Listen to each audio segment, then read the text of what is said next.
రైతుల పక్షాన ఇందూరు ఉమ్మడి జిల్లా నిజామాబాద్ డిస్టిక్ రైతులకు శుభ దినము.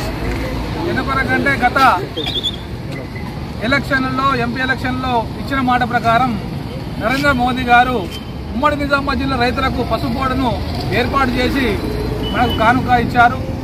మరి దాంట్లో రాష్ట్ర నాయకత్వం, జిల్లా నాయకత్వం, ఎంపీ గారు కావచ్చు, రాష్ట్ర నాయకుడు కిషన్ రెడ్డి గారు కావచ్చు, వారి చొరవ ఎంతో ఉన్నది.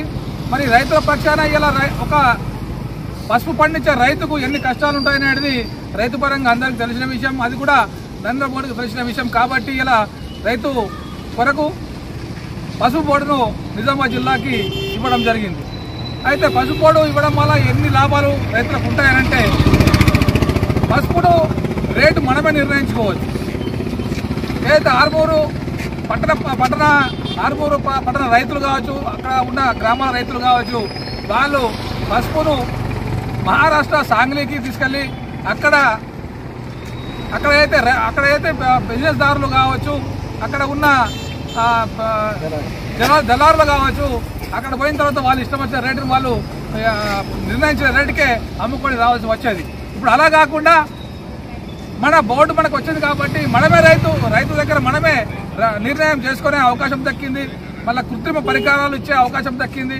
దాన్ని మన నిజామాబాద్ జిల్లా ఉమ్మడి జిల్లాకు కానుకగా నరేంద్ర మోదీ గారు అప్పగింది కాబట్టి ఆయనకు రైతుల తరఫున ప్రత్యేక ధన్యవాదాలు తెలుపుతా ఉన్నాం.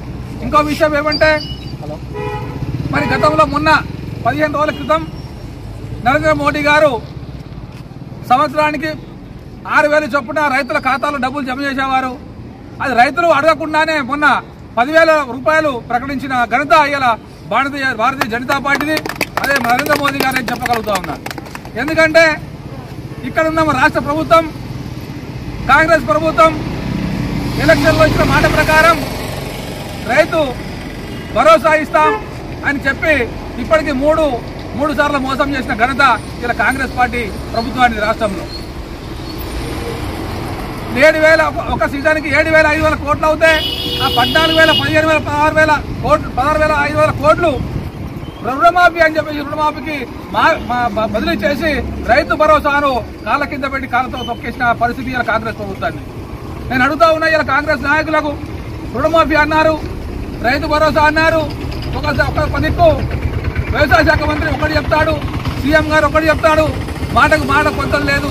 మరి దున్నడే సంక్రాంతికి మీ ఫోన్లో టంగ్ టంగ్ అని శబ్దం వస్తుంది, రైతు భరోసా మీ ఖాతాల్లో పడతాయని చెప్పేసి మోసం చేసే మాటలు. మళ్ళీ సంక్రాంతి అయిపోయింది, మళ్ళీ 26 జనవరికి మళ్ళీ వేస్తామని చెప్పేసి మోసం చేసే మాటలు చెప్తా ఉన్నారు. మరి ఎప్పుడు వేస్తారా, ఎప్పుడైనా వాళ్ళకే కరెక్ట్ అయిన సమాచారం లేదు, కరెక్ట్ అయిన నిర్ణయం లేదు వాళ్ళది. అందుకొరకే ఇక్కడ ఉన్న ప్రజలకు కావచ్చు, రైతులకు కావచ్చు, రైతుల పక్షాలకు కావచ్చు, జనాలకు కావచ్చు చాలా మాటలు ఇచ్చి మోసం చేసే ప్రభుత్వం కాంగ్రెస్ ప్రభుత్వం. రేపు రాబోయే స్థానిక సంస్థలు కావచ్చు, సర్పంచ్ ఎంపీటీసీలు కావచ్చు, జడ్పీటీసీలు కావచ్చు, వార్డు మెంబర్లు కావచ్చు, వాళ్ళకి బుద్ధి చెప్పే అవకాశం వచ్చింది ఈ రోజులో. మరి ఈ అవకాశాన్ని సద్వినియోగం చేసుకొని